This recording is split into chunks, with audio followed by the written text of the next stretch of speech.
আসসালামু আলাইকুম ভিউয়ার্স, আশা করি আপনারা সবাই ভালো আছেন। ভিউয়ার্স, আজকে কথা বলবো ডাক্তার জাকির নায়েককে নিয়ে। এই ডাক্তার জাকির নায়েকের জীবনে সবচেয়ে কঠিন প্রশ্ন কোনটি আপনারা হয়তো অনেকেই জানেন না। তো ভিউয়ার্স, এই ভিডিওর মাধ্যমে আপনারা জানতে পারবেন যে ডক্টর জাকির নায়েকের সবচেয়ে কঠিন প্রশ্ন কোনটি ছিলেন। সে নিজেই এই প্রশ্নটি শুনে অবাক হয়ে গেছিলেন, আর সেই প্রশ্নটি করছিল এক হিন্দু মেয়ে। তো ভিউয়ার্স, ওই হিন্দু মেয়েটি ডাক্তার জাকির নায়েককে চ্যালেঞ্জ করছিল, যদি আপনি আমার এই প্রশ্নের জবাব দিতে পারেন তাহলে আমি মুসলমান হয়ে যাব। তো ভিউয়ার্স, তারপরে কি হয়, সবকিছু প্রশ্ন কেমন ছিল, সবকিছু ডিটেলস আমরা জানবো এই ভিডিওর মাধ্যমে। তো ভিউয়ার্স, মনোযোগ সহকারে এই ভিডিওটি সম্পূর্ণ দেখতে থাকুন, তাহলে সবকিছু জানতেন বুঝতে পারবেন। তো চলুন যাই সেই ডাক্তার জাকির নায়েকের কাছে, কোন প্রশ্ন বলছিল ওই হিন্দু মেয়ে, সবকিছু আমরা ডিটেলস জানবো। গুড ইভিনিং স্যার, আমি পেশায় একজন শিক্ষিকা। এছাড়াও আমি ইসলাম ও অন্যান্য ধর্ম নিয়ে রিসার্চ করি। আপনার নামটা কি জানতে পারি? আমি নীলিমা। আপনার লেকচারের জন্য অসংখ্য ধন্যবাদ। তবে আমি কিছু ব্যাপারে একটু জানতে চাই। যেমন আপনি ভবিষ্যৎ পুরাণের কথা বললেন, 3য় খণ্ডের 3য় অধ্যায় 5 থেকে 8 নম্বর শ্লোক। আমি আপনাকে আরেকটা ব্যাপার জানিয়ে রাখি যে হয়তো আপনিও এটা জানেন। ধরেন, ঈশ্বর যে নবীকে পৃথিবীতে পাঠান, সেই নবী তার উদ্দেশ্যে বলা ভবিষ্যৎবাণীগুলো পূরণ করবেন। যদি সেই নবী অর্ধেক বা তার কম ভবিষ্যৎবাণী পূরণ করেন, তাহলে তাকে নবী বলা যাবে না। এটা একটা সাধারণ যুক্তির ব্যাপার। এবারে ভবিষ্য পুরাণার কথা বলি। আপনি সেই ম্লেচ্ছ নেতার কথা বললেন, আর বললেন তিনি নবী মোহাম্মদ ছাড়া আর কেউ নন। আচ্ছা, আমি আপনার কথার প্রথম অংশটা মেনে নিচ্ছি, কিন্তু পরের অংশটা আপনি ব্যাখ্যা করে বলেননি। এখন আপনাকে বলি, ম্লেচ্ছ একটা সংস্কৃত শব্দ, আর সংস্কৃত ডিকশনারি অনুযায়ী ম্লেচ্ছ শব্দটার অর্থ অনার্য অথবা পাপী অথবা খারাপ লোক। ম্লেচ্ছ শব্দটার এই 3টা অর্থ হয়। তাহলে কি বলা যায় মোহাম্মদ ছিল পাপী অথবা খারাপ লোক? আরেকটা ব্যাপার হলো, এই ভবিষ্যৎবাণীর দ্বিতীয় শর্তটা, সেটা হলো তিনি একটা মরুস্থলে জন্মাবেন।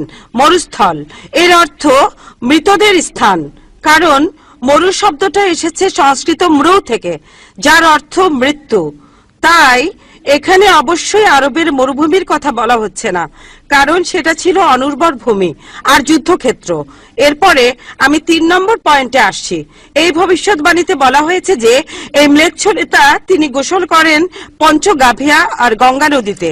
আর এটা আমরা সবাই জানি যে গঙ্গা নদী, এই নদীটা আরবে নয়, গঙ্গা নদী রয়েছে ইন্ডিয়ায়। এটা পৃথিবীর সবাই জানে। এবার পঞ্চগাভিয়ায় গোসল করা সম্পর্কে বলি।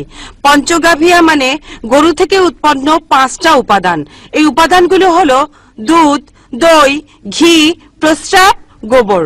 এখন ভবিষ্যৎবাণীটাকে সত্যি হতে গেলে এই কথাটাও তাহলে সত্যি হতে হবে। আপনি কি আমাকে পবিত্র কোরআনের এমন কোন আয়াত দেখাতে পারেন যেখানে বলা আছে যে মোহাম্মদ গোসল করেছিল গঙ্গার জলে বা সেই 5টা উপাদান দিয়ে, অর্থাৎ দুধ, দই, ঘি, প্রস্রাব আর গোবর? তাহলে আজকে ইসলাম গ্রহণ করব। Thank you sir. বোন, আপনি ঠিক বলেছেন যে ভবিষ্যৎবাণীর কথা বলা হচ্ছে, যদি তার অর্ধেকের বেশি পূরণ না হয় তাহলে ভবিষ্যৎবাণী ভুল। আমি একমত বোন, আপনার সঙ্গে একমত। আমি আপনার 3টি প্রশ্নের উত্তর দেব, দেখা যাক আজকে আপনি ইসলাম গ্রহণ করেন কিনা। এটাও হতে পারে আপনি আমার সঙ্গে একমত হবেন না। আমি যা বলবো, আমি একমত। ম্লেচ্ছ এই শব্দটার 3টি অর্থ আছে।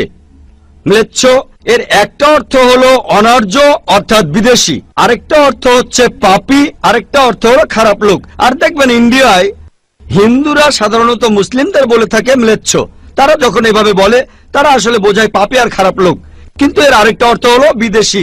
যখন আমি লেকচারে কোনো ধর্মগ্রন্থ থেকে উদ্ধৃতি দেই, সেখানে একটা শব্দের যদি অনেক অর্থ হয়, ব্যাপারটা এমন না ধরেন শব্দটার 4টা অর্থ আছে, তার মধ্যে 3টা অর্থ এখানে খাটে না, মাত্র একটা ঠিক হলেও অর্থ সঠিক হতে পারে। যেমন ধরেন কোরআন বলছে তোমরা শূকর খেও না।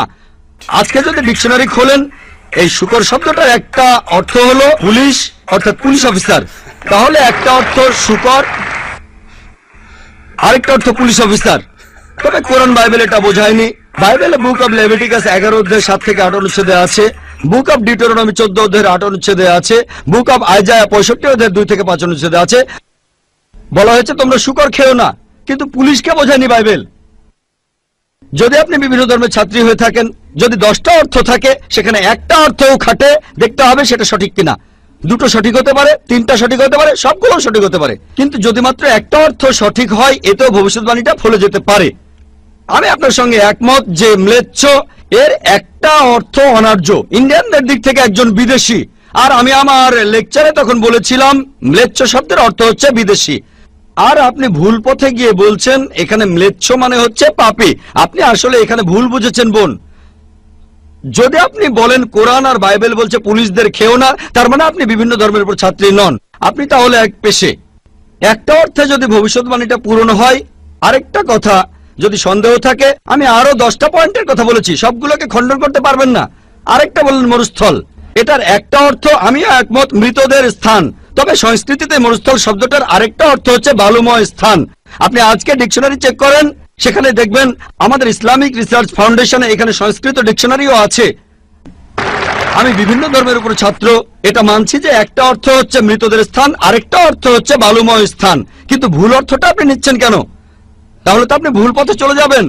যদি পারমুটেশন আর কম্বিনেশন গুলো দেখেন, অন্য যে পয়েন্টগুলো বলেছি সেগুলো পুরোপুরি সঠিক। এখানে আপনাকে সঠিক উত্তরটা বেছে নিতে হবে। তাহলে মরুস্থল শব্দটার একটা অর্থ হলো বালুময় স্থান বা মরুভূমি। আপনার তৃতীয় প্রশ্নতে আসি, আপনি ইসলাম গ্রহণ করবেন ইনশাল্লাহ। তৃতীয় প্রশ্নটা, আমি যে ভবিষ্যৎবাণীটার কথা বলেছি যে নবী মোহাম্মদ সাল্লাল্লাহু আলাইহি সাল্লাম পঞ্চগর্ভে গোসল করেছিলেন গঙ্গা নদীতে, এখানে বুঝে নিতে হবে যখন আমরা বলছি যে হিন্দুদের রীতি অনুযায়ী যে কেউ পঞ্চগর্ভে বা গঙ্গায় গোসল করবে তার অর্থ বিশুদ্ধ হবে। একটা অর্থ শারীরিকভাবে গঙ্গায় ডুব দিলেন, আমারও মনে হয় না নবীজি ইন্ডিয়া এসে গঙ্গায় ডুব দিয়েছিলেন। আরেকটা অর্থ বিশুদ্ধ হওয়া, তখন ব্যাখ্যা করিনি কারণ লেকচারটাই অনেক লম্বা ছিল। এই টপিকটা নিয়ে আমি সারাদিন কথা বলতে পারি, আমি এখানে খুব বিস্তারিত বলিনি। আমি প্রত্যেকটা ভবিষ্যৎবাণী নিয়েই আরো কয়েক মিনিট বলতে পারি, সব মিলিয়ে ঘন্টাখানিক বলতে পারবো। এখানে পঞ্চগর্ভে গোসল করা মানে হচ্ছে বিশুদ্ধ হওয়া।